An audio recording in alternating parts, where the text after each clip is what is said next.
Hi, I'm Glenn Whipp with the Los Angeles Times. Joining us today, you might know him from hosting the Talking Dead. You might know him from hosting Talking Saul. You might know him from his Nerdist podcast, more than 800 of them. You might know him from Fun Comfortable, Comedy Central special, I don't watch hosting comedy. At Midnight Comedy Central. I could sound keep like anything I going, watch. but literally we'll run out of time I'm to just talk. being the person on the internet going, no, I don't know what that is. No, I don't watch. Oh, that sounds dumb. Like I don't know. They have to watch something, Chris Hardwick. Maybe. It's one of these things. I don't know. Sometimes people go, I'm sick of seeing your dumb face and everything. And I go, it's all optional entertainment. Yeah. Like, you don't even need to be watching this. But if you're watching it to hate watch it, I guess I understand that too. We've all done that before. The hate watching? Hate watching stuff. You're like, I hate this, but I'm watching it because I just want to be mad at it. The hate watching is something that I started hearing more with The Walking Dead this season. Well, I feel like it's just one of those things that, like, when something gets so popular, Right. there obviously has to be sort of a vocal hipster counter movement of like, yeah, this isn't so cool. But I actually think this was probably the best season. This past season, I think, was the best season. Just Really? like watching the arc, watching the different ways that they experimented with storytelling. Well, I know a lot of people were frustrated that we didn't get resolution on what happened with Negan at the end. I mean, I remember a day when cliffhangers were just a part of television, but now with binge watching and, also that character that's a very pivotal point in the comic series. So I think people wanted it to pay off in a different way. But I talked to Gimple after all that happened, and he said, hey, I can understand if people wanted resolution there, but we had really planned for a long time to tell the story this particular way. And if people are just patient enough to wait till the fall, I do believe it'll pay off in a way that'll be satisfying. But, someday people will watch the series as a whole, and then it'll all Then make you just sense. click next, Yeah. and they'll watch the next episode. The other thing that's great about it is people are talking about it, and it's a thing that's even the people who are upset, it's part of the community of the I was shooting something in this rural town in Northern California, and this old guy outside of his barber shop, I was walking by, and he goes, I think it's Glenn. And that's all he said to me. Yeah. And I go, I don't know, maybe it could be or maybe not. So Well, though. I really don't. You talked to Gimple. You said but I don't know. they don't consult you. I don't. I've don't. asked. I have a strict rule that I don't want anything spoiled for me because our show's live, and I don't want to spoil. I don't want to. It's too much pressure.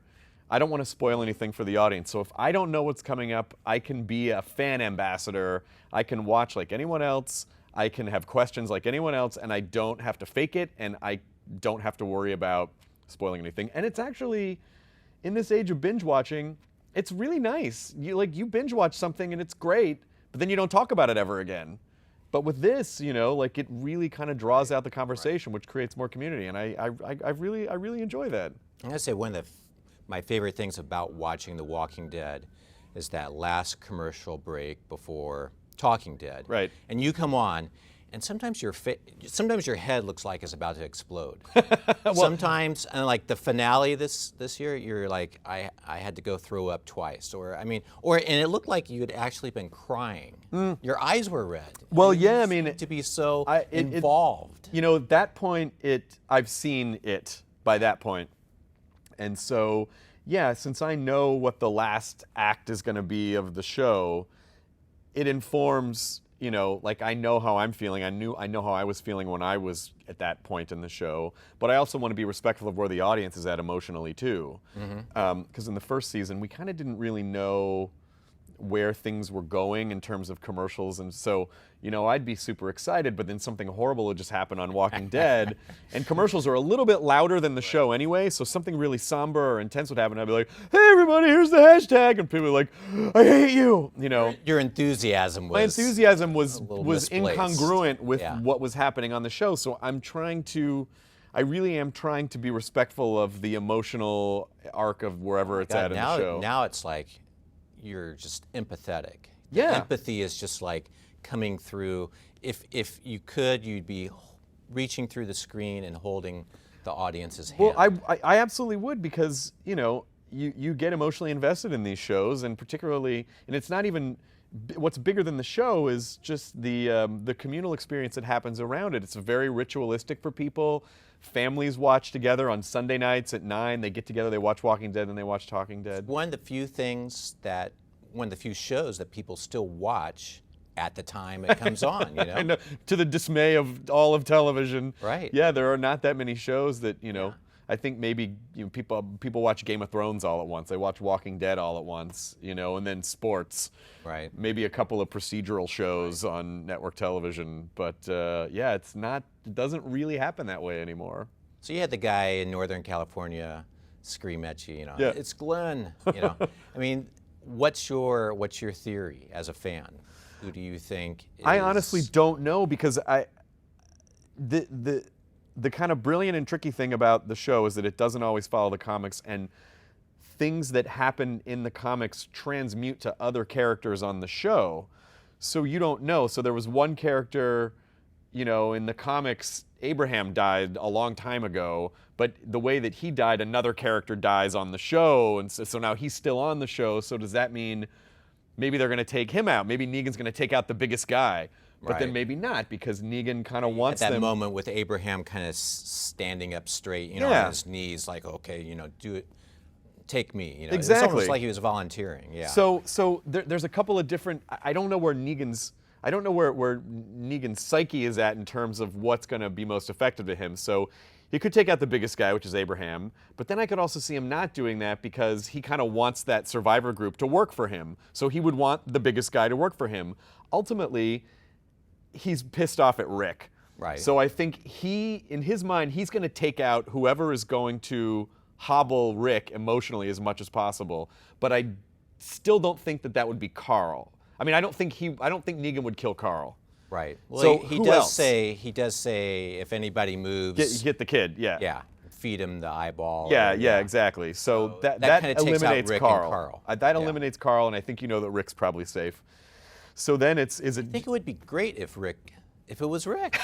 It would just completely change the show. I mean, it really would It change would the just show. be this power vacuum. How are we going to cope? Yeah. Who's going to step up and be the leader now? Who's going to fight this guy? Yeah. It would be amazing. It would be amazing, although I think, you know, Negan is such an insidious character, and he's a very smart and kind of weirdly charming character.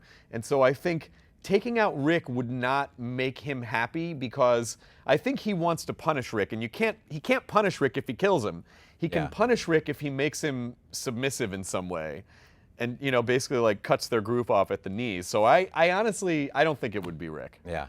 Yeah. For that reason, not even just that, like, well, Rick's supposed to be the central character. How can you know? So I think there are other reasons, but we will find out in a couple of months. Not too long.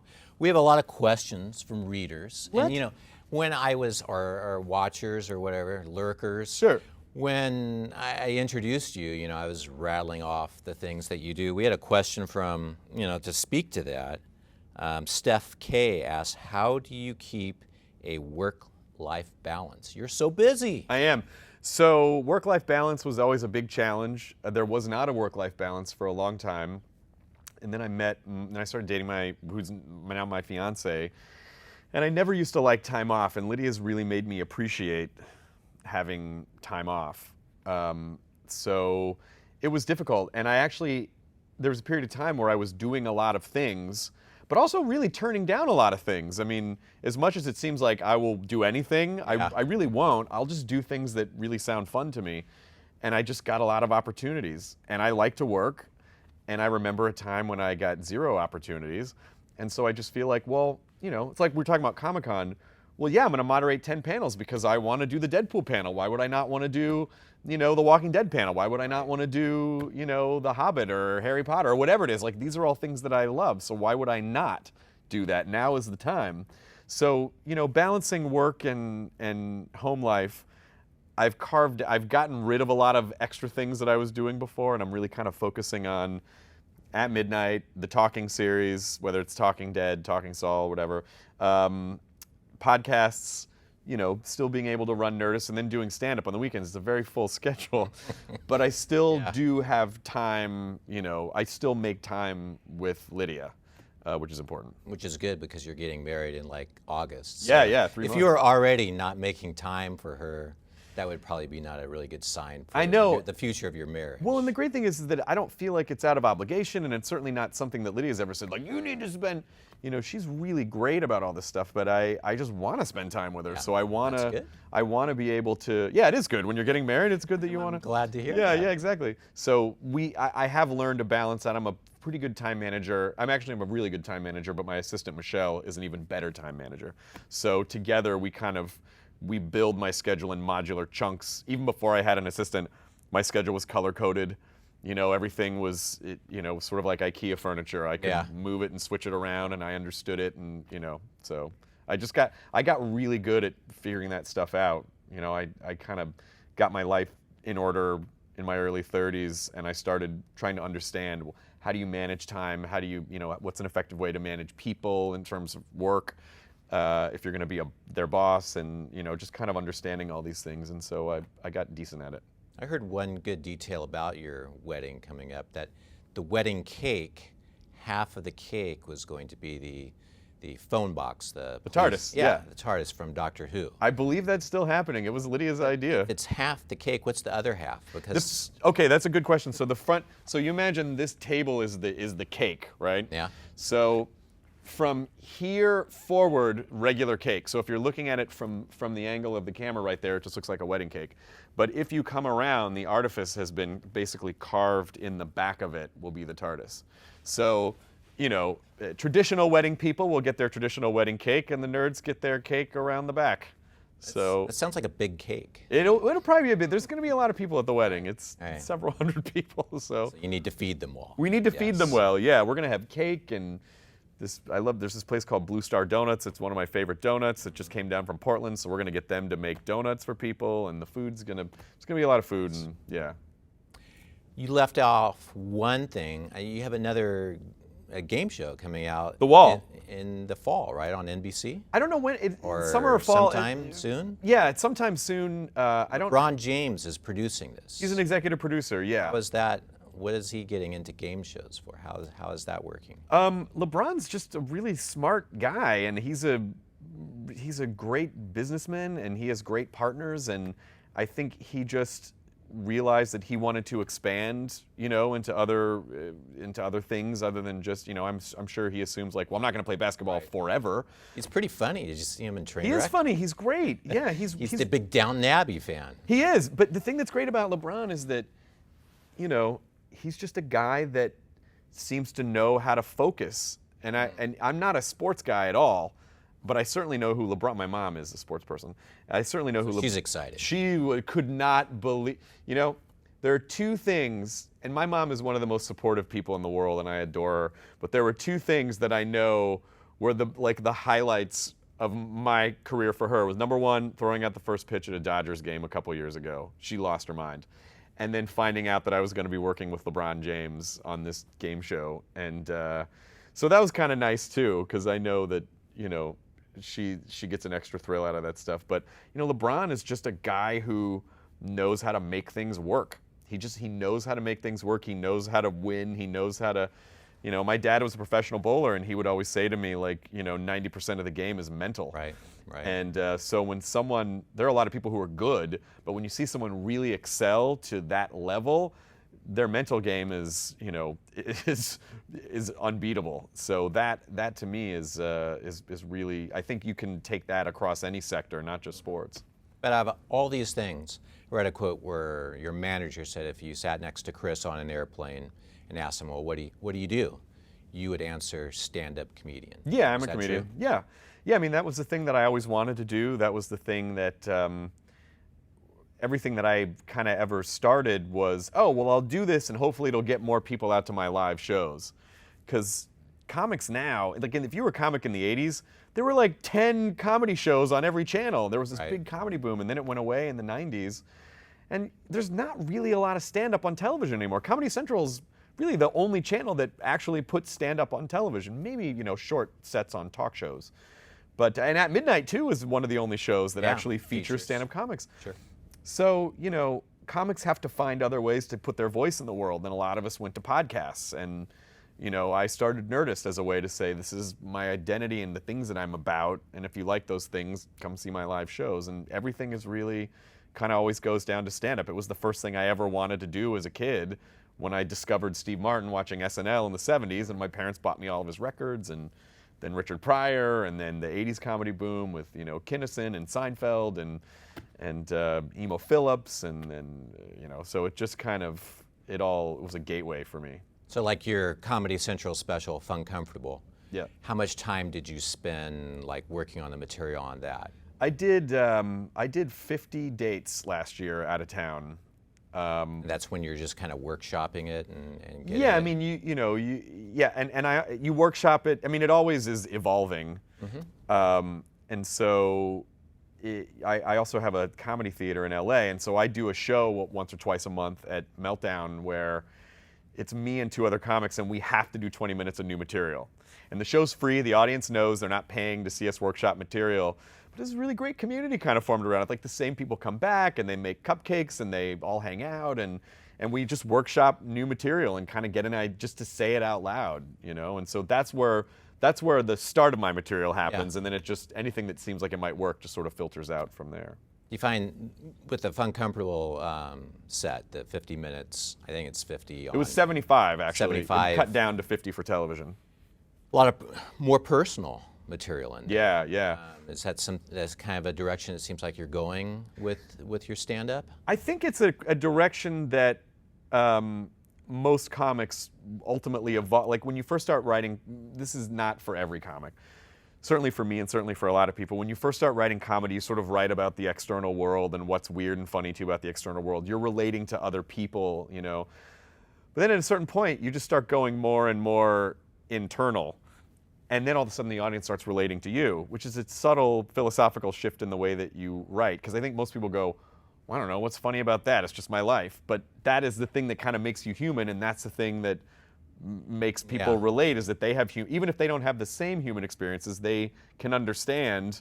Like there's a pretty filthy blow-up doll story in my set, and even if people didn't do that, although I'm sure a lot of them did, they did something that they can relate to that was embarrassing, and when during their kind of sexual development that maybe they can relate to. So, yeah, and But then you get into stuff like, I mean, the death of your oh father. yeah, Dead Dad Club, yeah. Yeah. I mean, I just think comedy is such a powerful way. I think we have comedy to process the world and to process tragedy and to create community.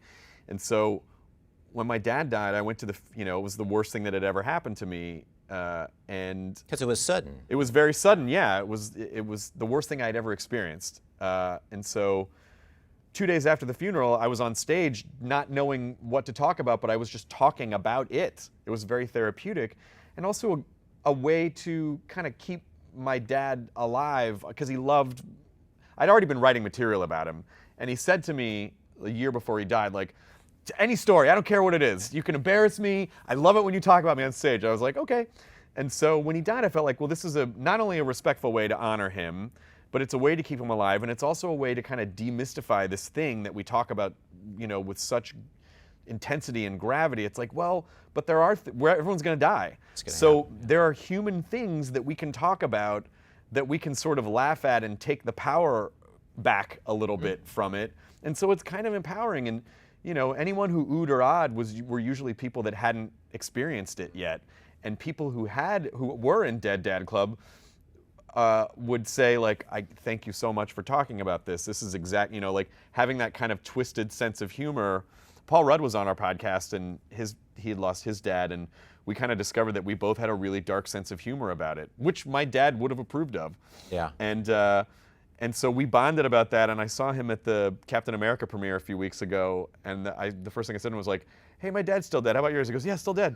And and you just can't. It's it's not disrespectful. It's just this way of kind of processing. So that's kind of what Fun Comfortable was. It was a lot of stories that were very personal, that were hopefully uncomfortable but fun, because everyone kind of has crap that they're trying to figure out. Yeah. Let's get to some more. Let's get to some more questions. I know we got to one. I'm so sorry, reader, watcher, consumers. Allison asks, if you could be cast in any remake, which role would you pick? Oh, a remake. I mean, so many to choose. So many to choose from. You know what I think would be really fun? I think Kurt Russell's role in Big Trouble in Little China would be great. I loved that. Big Trouble in Little China is a great movie. I love that movie. I also maybe a horror franchise movie. I mean, they redid Fright Night. They did that really well. I don't know. Maybe, yeah, I don't know. Maybe I'd do a Nightmare on Elm Street or I did a Halloween with Rob Zombie. Yeah. So I guess I got to do that. I'd do a Caddyshack. I'd do a Fletch. I'd do a, I don't know. Yeah, those are good. Chevy Chase. Chevy Chase, yeah. Here's a very specific question that I don't know the background to, but Megan asks, are you still working on a RuPaul's Drag Race panel? Yeah, at midnight. So Drag Race shoots in the same lot as At Midnight. Yeah. And I'm such a huge fan of RuPaul, and I also had friends who were on the show as well. And I ran into their producer one day, kind of in between going to my stage and they were there. So I was like, I would love to do a Drag Race panel. Just get Ru and a couple other people from the show. And they said, yeah, that sounds great. But they never heard about it again. So sometimes people just get busy and then they forget to check in. But I do, every once in a while, we'll poke over there and go, huh, how about now? And they'll always go, yeah, we'd love to, but then it never happens. So we got to keep on it. Maybe this will help. Maybe this will help, Right. RuPaul. Please come on out, Right. because we've been trying to get The Rock on At Midnight. We're getting Fozzie Bear on At Midnight in a couple weeks, which I'm very excited Nice. about. Here's kind of a general question. Lance Van Zandt. That's kind of Lance cool. Van, that is a Lance comic Van book Zandt. name. Did you Love it. plot your career in the nerd geek direction, or did you just get what you love? I mean, this is such a kind of cool thing about how things worked out for you. Yeah, it's a good question, and it's one certainly that when I first started building all this stuff, I always say the funny thing is when I was growing up, people would call you a nerd, you'd be like, shut up. I know, right? And now if people now the insult is like, you're not a real nerd, you're a fake nerd. And so, it wasn't like in 2007 I decided like, I'm gonna get in on this nerd thing. Yeah, I can see that. I can see a boom coming, All it was me having worked in the business since 1994 and basically chasing jobs to survive, auditioning for jobs, trying to get jobs that I didn't really care about, feeling bad about not getting them anyway, and at a certain point just saying like, well, I have no control over this business. I'm chasing things that aren't making me happy. I'm trying to be what other people want me to be. I'm just going to focus on things that I love. And even if I can barely scrape enough money by to survive, the ultimate goal is to be happy. I think people forget that. You think, oh, everything's going to fill the hole if it's all like, if it's money or if it's this or it's that or if it's a car or that. And it's not. None of that. Those are nice things to have, but they don't fill the hole. So I just figured if I can just survive, I'm just going to do things I care about, and that was it. And because you could fake it a little bit, but you can't do it 7 days a week, day in, day out, year in, year out. You would go nuts. And honestly, what I would say to people at the time, like at that time, it was a little less popular than it is now. I would say, if I was going to fake something, it would have been an interest in sports, because there's a lot more money in sports. If that was my goal, I would have faked sports. But yeah, I just want to work on stuff that I like. And did you, when you were growing up and great, I've heard you say that you felt kind of excluded in grade school. Definitely. I mean, did that continue in junior high and high school too, or? Yeah, I mean, every time my family moved a lot, so every time I would try to reinvent myself and become, and maybe this reference will catch with some of the people watching, I'd try to become what I would call a capital city Millhouse, which was the Millhouse that happened when he moved away, and he was like, this is my one chance to be popular, don't spoil it, Bart. But in Millhouse fashion, it wouldn't last very long, and I would always slide back in. I'd always ended up in chess club, or, I was president of the Latin club, or I took Latin for 4 years, and the computer club, and D&D club, and so that stuff always came back. Mm-hmm. So I no matter how much I tried to get away from it, I always slid back into it. And at that time, we did not have the global community of the internet.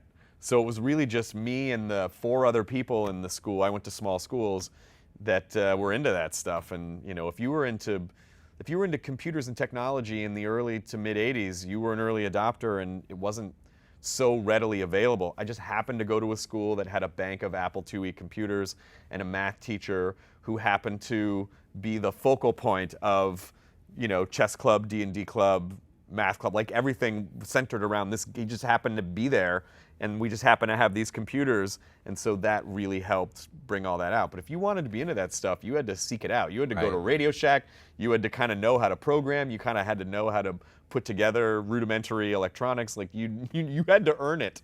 Yeah. Yeah, it's funny. I was looking at this New York Times profile they did on you recently. There was a picture of a wall in your office. You had a number of framed things.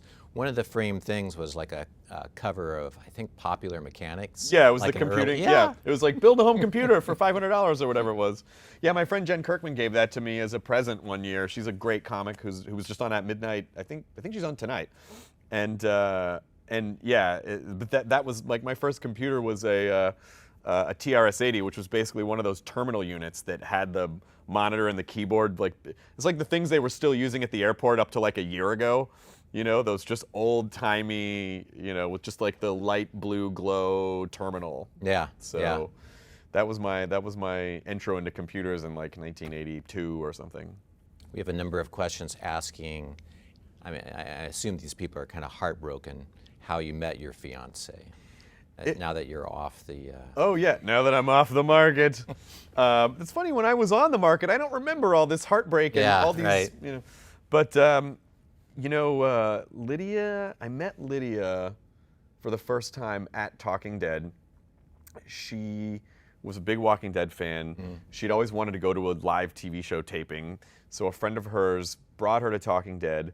And my dear friend Sean James, who cuts my hair, does makeup, hair, everything for me, and works at the Fred Siegel salon.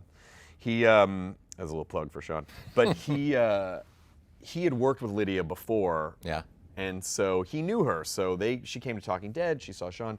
It just so happened it was the episode that I did the day after my dad died.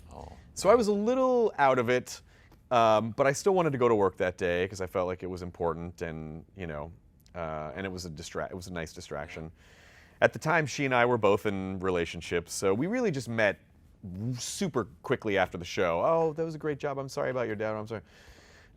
Then cut to, I don't know, the next June or July, we both happened to be single, and Sean said, oh, you should call Lydia Hurst. He's Australian, because you probably couldn't tell from my terrible accent.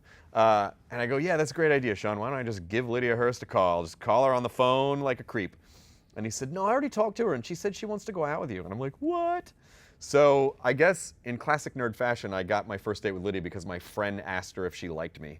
Nice, nice. And so we went out, and what I found out was the unfortunate thing that we had in common was I met her the day after my dad died. Her dad passed away a month later. He had had a long battle with cancer, and so he passed away in December of that year. So our first date really was kind of bonding about this horrible, profound experience that we both had. And it was such a wonderful, real, not small talky first date that, you know, I don't know, it was really special. But we didn't really see each other again for a while. Our schedules were so crappy, I kind of thought she was blowing me off. Does she, I mean, now that you're getting married, can you go to Hearst Castle at any time you want? Lydia Hearst, we did. She's like great-granddaughter of William Randolph Hearst, yeah, right? And here we are in a newspaper office. Yes, he'd be proud. I mean, So you have complete entree of the castle, right? It's not that we could just like waltz in at any time. Yeah. I mean, the Hearst family isn't just, you know, Lydia's immediate family. There are other members of the Hearst family, and so, you know, you call, and with some notice you can go, and you can't actually stay in the castle because it is a historical monument. Right. But you know, we were there. Pitch a tent in one of the gardens. We can't really pitch a tent in one of the gardens, but we stay nearby. There's places for us to stay nearby, and so we went last July, and we got a very special tour of the castle, and we got to take pictures, and we swam in the Neptune pool, right, which is that gorgeous, you know, freezing though, but you had to do it, right. But it's that pool with all the tiles inside. No, is that the Neptune pool? No, that'd be the Roman pool. The Neptune pool's outside. It's the Roman pool. And it was gorgeous. It was unbelievable. And I mean, just when you think about when that was built, and there was just nothing else there, it's a feat. It was an architectural feat. But yeah, so we do And they have other places around that we can bop around to, but it's nice. It's really nice.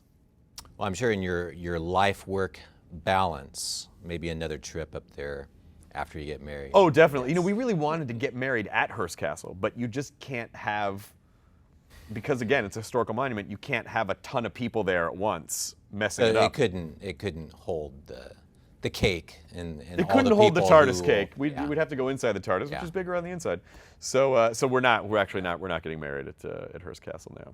Well, congratulations on that. Thank you. On everything else in your life. Thank you. Sounds Is that great. it? I feel like we didn't answer. I feel like I talked so much. I did not answer enough. Well, we could probably keep going. If you wanted to throw a couple in there that, just so we can make sure that people feel like, I don't know. I had a question and Chris Hardwick wouldn't We shut up are about past himself. the 30-minute mark, so Are we really? we really are. That's I amazing. think, but My Haunted Mansion wallpaper.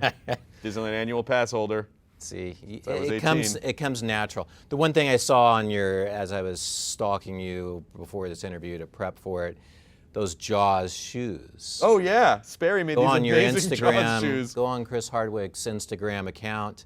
Yeah. I went on Sperry immediately after that, looking for those shoes. It's not on the website. Were they sold out? It looks like they're sold out. Yeah, they were. They made like 4 different. There's like a topsider version, but Yeah. that sort of like laceless, slip-on version.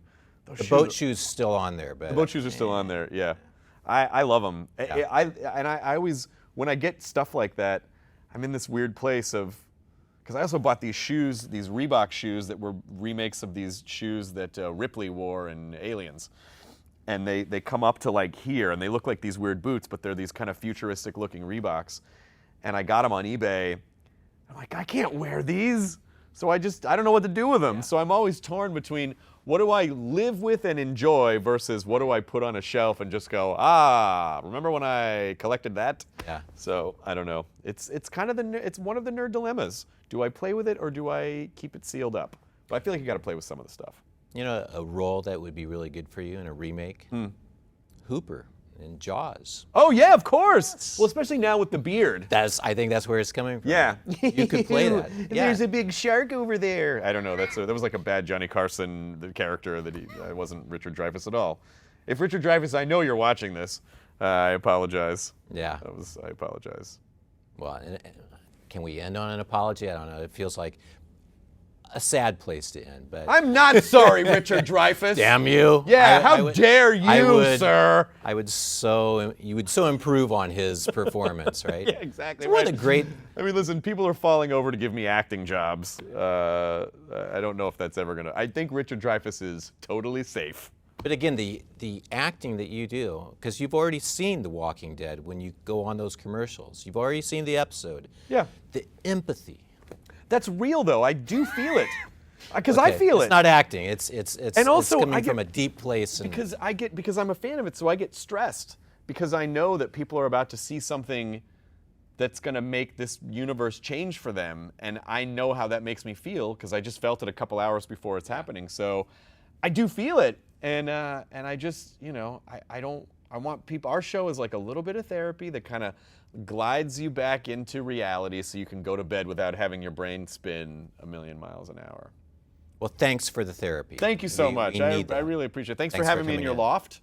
This is where Glenn lives. I don't know if you guys, Yeah. we got a great view. I like your 2 vases over there in the corner and some lemons. Come on over for lemons, guys. Yeah, we have plenty. All right, thanks. For more of these Emmy conversations, please go to latimes.com. Thanks for watching.